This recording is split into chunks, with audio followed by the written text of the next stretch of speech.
My name's Joe Dempsey. I write about anime on the internet, which in Ireland now means I'm an expert. So I'm just here to talk to you about a very brief and highly selective introduction history to anime. Anime is just the Japanese word for any kind of animation. So they'd call The Simpsons anime. They'd call anything by Pixar anime. It's a word nicked by the rest of the world to use to describe any animation that comes out of Japan. The anime style that you normally associate with the big eyes and all really skinny bodies comes from manga, which is just Japanese comic books. That style was first done by a man called Osamu Tezuka. There he is. He's the guy with the beret, not the shirtless little kid. He's nicked his style from 1940s Disney films like Bambi and Mickey Mouse and things like that, which is ironic because later on Disney went and nicked one of his manga ideas, Kimba the White Lion, when they made The Lion King.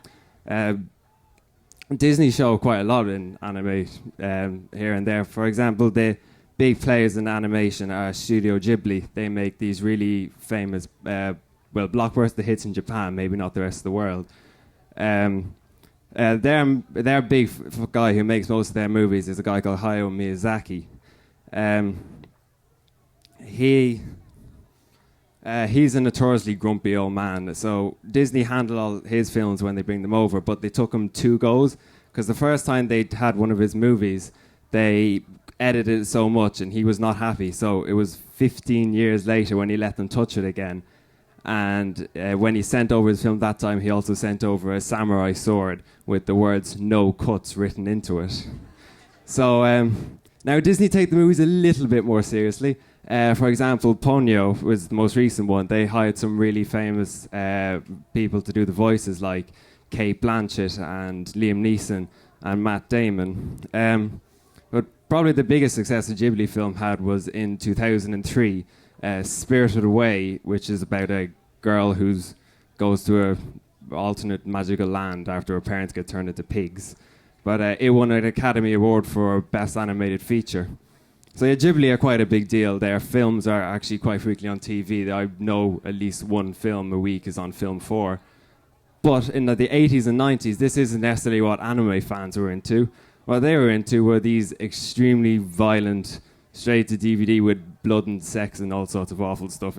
Most of them were actually pretty horrible, to be honest.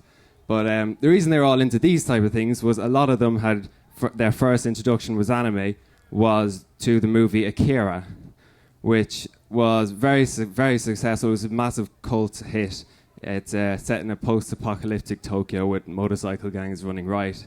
It's really good, but it's also really, really violent.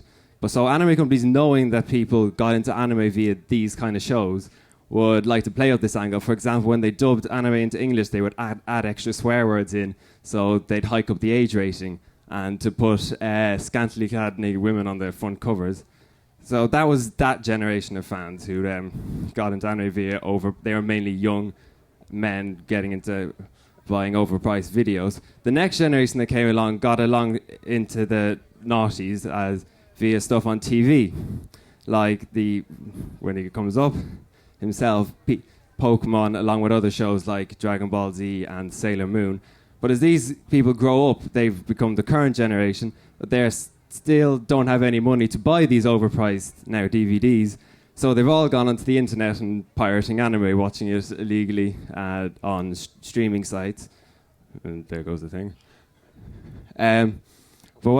So anime companies have had to find a way to actually get money off these guys because they're currently not making anything. So what they've started doing is having legal streams of anime on the internet. For example, this one here is Baccano. It's a really great one. It's set in 1930s America with lots of gang wars and stuff. But I simply typed that into YouTube to get a picture of an illegally uploaded episode of it, and to my surprise found a legal version of it done by the company themselves. So that's quite a big step in the right direction for anime companies. They're trying to outdo what music are doing at the moment. And that's where anime is at the moment. Thank you all for listening, and see you later.